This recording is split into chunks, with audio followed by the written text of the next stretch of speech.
Good morning students. CG public school online classes में आपका एक बार पुनः स्वागत है। किसान की जीवन में जो अत्याचार आए और अत्याचारों का वर्णन कवि ने किया। आप इसके बाद किसान की साथ साथ हमारी सामाजिक स्थिति को भी कवि ने व्यक्त किया है कि समाज में स्त्री को क्या दर्जा दिया जाता है, क्या सम्मान दिया जाता है। खैर पैर की जूती जोड़ी न सही एक दूसरी आती,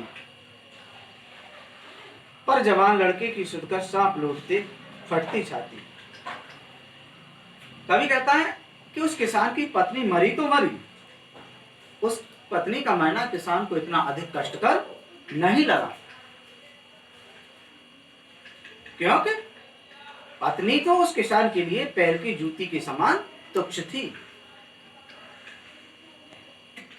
मनुष्य एक जूती फटने पर जिस प्रकार दूसरी जूती को पहन लेता है, उसी प्रकार प्राचीन समय में एक पत्नी की मृत्यु के बाद दूसरी शादी कर ली जाती थी। इसलिए उस किसान को अपनी पत्नी के मरने का दुख लेश मात्र भी नहीं था, क्योंकि वो दूसरी पत्नी ला सकता था।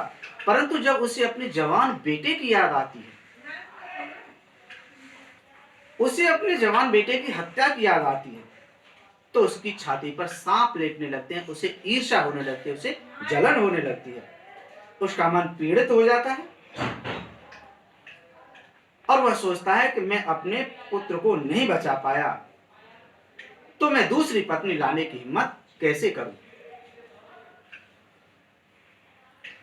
इस प्रकार उस किसान का दूसरी पत्नी लाने का साहस भी समाप्त हो जाता है। पिछले सुख की स्मृति आंखों में क्षण भर एक चमक हिलाती, तुरंत शून्य में गढ़ व चितवंती की नौक सदृश बन जाती।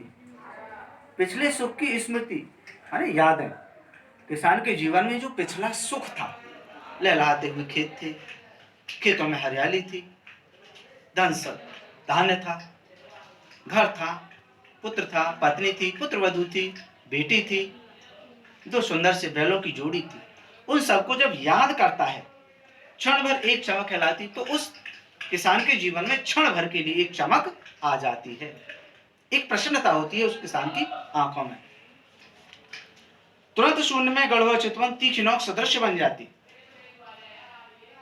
किंतु जब उसकी कल्पना धीरे धीरे गहरे चिंतन में उतरती है, कल्पना को छोड़कर जब वह वास्तविकता की स्थिति में आता है, तो उसकी नजरें कहीं गड़ी की गड़ी शून्य में रह जाती हैं। गड़ी की गड़ी नजरें कहीं शून्य में रह जाती हैं से तात्पर्य है उसे एक एक करके सबके नष्ट होने की बातें याद आ जाती हैं, और वो स्मृतियां जो अब से क्षण भर पहले उसको सुखदायी लग रही थी, वो दुखदायी और कष्टदायी प्रतीत होती है।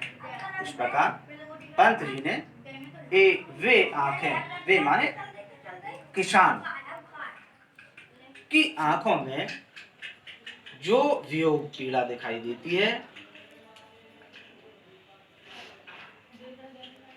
उसका वर्णन किया है। Thank you.